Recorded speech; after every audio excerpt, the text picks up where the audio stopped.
요한복음 17장 말씀. 예수님께서는 이 말씀을 하시고 눈을 들어 하늘을 바라보시며 기도하셨습니다. 아버지, 때가 이르렀습니다. 아버지의 아들을 영광되게 해주십시오. 아들이 아버지를 영화롭게 하겠습니다. 아버지께서는 아들에게 주신 모든 사람에게 영생을 주려고 모든 사람을 다스리는 권세를 아들에게 주셨습니다. 영생은 곧 한 분이신 참 하나님과 아버지께서 보내신 자 예수 그리스도를 아는 것입니다. 저는 땅에서 아버지를 영광되게 하였고 아버지께서는 제게 하라고 주신 일을 완전히 행하였습니다. 그러므로 아버지, 이제는 세상이 창조되기 전에 제가 아버지와 함께 가지고 있던 그 영광으로서 저를 영광되게 해주십시오. 저는 아버지께서 세상에서 택하여 제게 주신 사람들에게 아버지의 이름을 나타냈습니다. 그들은 아버지의 것이었는데 아버지께서 제게 주셨고 그들은 아버지의 말씀을 지켰습니다. 지금 그들은 제게 주신 모든 것이 다 아버지께로부터 온 것임을 알고 있습니다. 저는 아버지께서 제게 주신 말씀을 이 사람들에게 주었습니다. 그들은 그 말씀을 받았고 제가 아버지로부터 온 것을 진정으로 알았고 아버지께서 저를 보내신 것을 믿었습니다. 이제 저는 그들을 위하여 기도합니다. 세상 사람을 위해서가 아니라 아버지께서 제게 주신 자를 위해 기도합니다. 그것은 그들이 아버지의 것이기 때문입니다.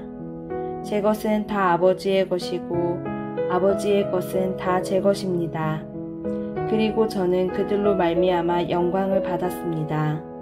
저는 더 이상 세상에 있지 않겠지만 이 사람들은 계속 세상에 있습니다. 그리고 저는 아버지께로 갑니다. 거룩하신 아버지, 아버지께서 제게 주신 아버지의 이름으로 저들을 지켜주셔서 우리가 하나인 것 같이 그들도 하나가 되게 하여 주십시오. 제가 그들과 함께 있는 동안 저는 아버지께서 제게 주신 아버지의 이름으로 그들을 지켰습니다. 저는 그들을 보호하였습니다. 멸망의 자식을 빼놓고는 그들 중 한 사람도 잃지 않았습니다. 멸망의 자식을 잃은 것은 성경 말씀을 이루어지게 하기 위함이었습니다. 이제 저는 아버지께로 갑니다. 제가 세상에서 이것을 말하는 것은 저의 기쁨이 그 사람들 속에 충만히 있도록 하려는 것입니다. 제가 아버지의 말씀을 그들에게 주었습니다. 제가 세상에 속하지 않은 것처럼 그들도 세상에 속하지 않았으므로 세상은 그들을 미워하였습니다.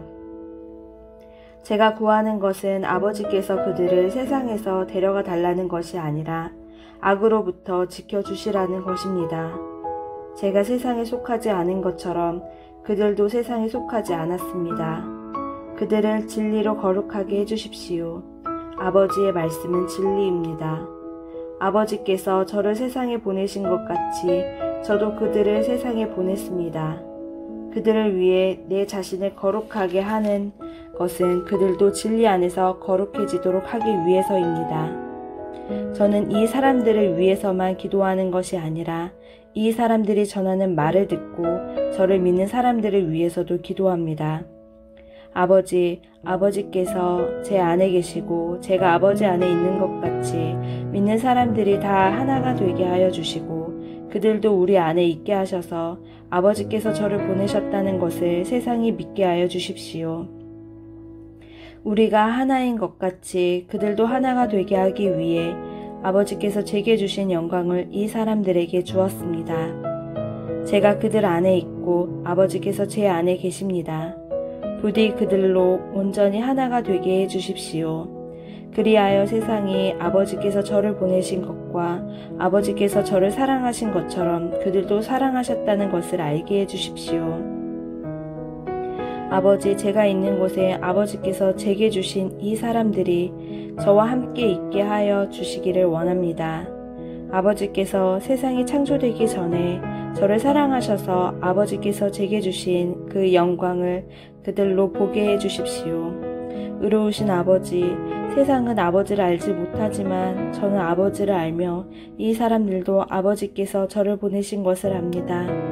아버지께서 제게 보이신 사랑이 그들에게 있고 저도 그들 안에 있게 하기 위해 그 사람들에게 아버지의 이름을 알게 하였고 앞으로도 계속 알게 할 것입니다. 아멘.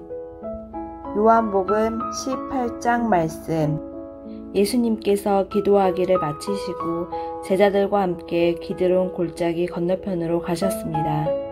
그곳에는 올리브나무 정원이 있었습니다. 예수님과 제자들은 이 정원으로 갔습니다. 그곳은 예수님이 제자들과 함께 종종 모이셨던 곳이므로 예수님을 배반한 유다도 이곳을 알고 있었습니다. 그래서 유다는 로마 군인들과 대제사장과 바리새인들이 보낸 성전 경비대를 데리고 정원으로 왔습니다. 그들은 등불과 횃불과 무기를 들고 있었습니다. 예수님께서는 자신에게 닥칠 일을 다 아시고 그들 앞으로 나서며 물으셨습니다. 너희가 누구를 찾느냐? 그들은 나사렛 사람 예수다라고 대답했습니다. 예수님께서 그 사람들에게 내가 그 사람이다 라고 말씀하셨습니다. 예수님을 배반한 유다도 그들과 함께 거기에 서 있었습니다. 예수님께서 내가 그 사람이다 라고 말씀하셨을 때 사람들은 뒤로 물러나 땅에 엎드렸습니다. 그러자 예수님께서 다시 물으셨습니다. 너희가 누구를 찾느냐? 그들이 나사렛 사람 예수다라고 대답했습니다. 예수님께서 말씀하셨습니다. 내가 그 사람이다라고 너희에게 말하였으니 너희가 찾는 사람이 바로 나라면 이 사람들은 가게 하여라. 이렇게 말씀하신 것은 예수님께서 이전에 아버지께서 제게 주신 자 중에 한 사람도 잃지 않았습니다라고 말씀하신 것을 이루게 하시려는 것입니다. 그때 시몬 베드로는 칼을 차고 있었습니다. 베드로가 칼을 빼어 대제사장의 종을 쳐서 오른쪽 귀를 베어버렸습니다. 그 종의 이름은 말고였습니다. 예수님께서 베드로에게 말씀하셨습니다. 칼을 집에 꽂아라. 아버지께서 내게 주신 잔을 마시지 말란 말이냐. 그 순간 군인들과 천부장과 유대 성전 경비대가 예수님을 체포했습니다. 그들은 예수님을 결박하여 먼저 안나스에게로 끌고 갔습니다. 안나스는 그의 대제사장인 가야바의 장인이었습니다. 가야바는 며칠 전에 유대인들에게 한 사람이 백성을 위하여 죽는 것이 더 낫다고 말한 사람이었습니다. 시몬 베드로가 다른 제자 한 사람과 함께 예수님을 따라갔습니다. 이 다른 제자는 제사장과 친분이 있는 사람이었기에 그는 예수님과 함께 대제사장의 집 뜰 안으로 들어갔습니다. 그러나 베드로는 문 밖에서 기다려야만 했습니다. 대제사장과 아는 사이인 그 제자가 문 밖으로 나왔습니다. 그가 문 지키는 여자에게 말하여 베드로를 안으로 데리고 들어갔습니다. 문 지키는 여자가 베드로에게 당신은 이 사람의 제자 중 한 사람이 분명 아니지요? 하고 물었습니다. 베드로는 난 아니에요 라고 대답했습니다. 날이 추워서 종들과 성전 경비대가 불을 피워놓고 주위에 둘러서서 불을 쬐고 있었습니다. 베드로도 그들과 함께 서서 불을 쬐고 있었습니다. 대제사장이 예수님께 예수님이 가르친 말씀과 제자들에 관한 물었습니다. 예수님께서 대답하셨습니다. 나는 세상에 분명히 말하였다. 언제든지 유대인들이 모이는 회당과 성전뜰에서 가르쳤고 은밀하게 말한 것이 하나도 없었다. 그런데 어째서 내게 묻느냐? 내 말을 들은 사람들에게 내가 그들에게 무엇을 말했는지 직접 물어보아라. 그 사람들은 내가 무엇을 말했는지 알고 있다. 예수님이 이렇게 말씀하실 때 곁에 있던 성전 경비대원 중 한 사람이 예수님의 얼굴을 주먹으로 치면서 말했습니다.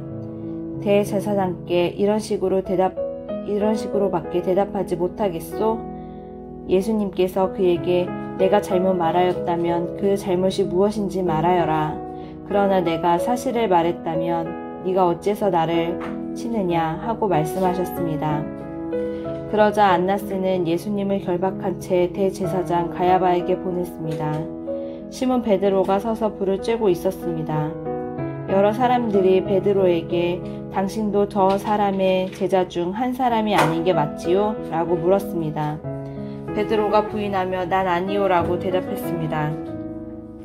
대제사장의 종 한 사람이 거기에 있었는데 그 사람은 베드로가 전에 귀를 벤 사람의 친척이었습니다.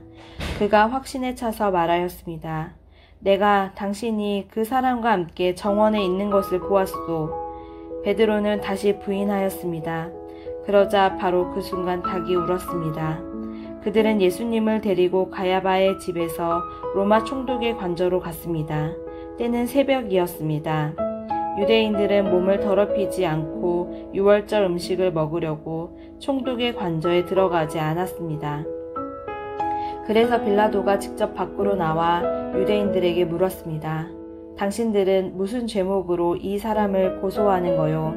그들이 대답했습니다. 이 사람이 범죄자가 아니라 총독님께 그를 넘기지 않았을 것입니다.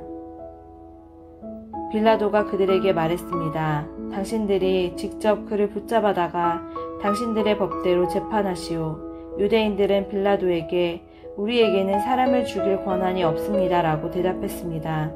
이로써 예수님께서 자신이 어떠한 죽음을 맞을 것인지에 관해 전에 하셨던 말씀이 이루어졌습니다. 빌라도는 다시 관저로 들어갔습니다. 그리고 그 안에서 예수님을 불러들여 예수님께 물었습니다. 당신이 유대인의 왕이요? 예수님께서 말씀하셨습니다. 이것은 내 스스로 하는 말이냐 아니면 다른 사람들이 나에 관하여 내게 한 말이냐? 빌라도가 대답했습니다. 나는 유대인이 아니요. 당신의 민족과 대제사장들이 당신을 나에게 넘겼소. 당신은 무슨 짓을 행했소? 예수님께서 대답하셨습니다. 내 나라는 이 세상에 속하지 않았다. 만일 내 나라가 이 세상에 속한 나라였다면 내 종들이 싸워서 내가 유대인들에게 잡히지 않게 했을 것이다. 이제 내 나라는 이 땅에 속한 것이 아니다. 빌라도가 말했습니다. 그렇다면 당신이 왕이란 말이오? 예수님께서 말씀하셨습니다. 너는 나에게 왕이라고 바르게 말하는구나. 사실 나는 이것을 위하여 태어났으며 이것을 위해 세상에 왔다. 나는 진리에 대해 증언하려고 왔다. 진리에 속한 사람은 내 말을 듣는다. 진리가 무엇이오? 빌라도가 물었습니다. 이 말을 하고 빌라도는 다시 관저에서 나와 유대인들에게로 가서 말하였습니다. 나는 이 사람에게서 아무 죄도 찾지 못하였소. 유월절에 내가 당신들에게 죄수 한 사람을 놓아주는 풍습이 있소. 당신들은 유대인의 왕을 당신들에게 놓아주기를 바라시오. 그들이 다시금 목소리를 높여 이 사람이 아니라 바라바를 놓아주시오라고 소리 질렀습니다. 바라바는 강도였습니다. 아멘.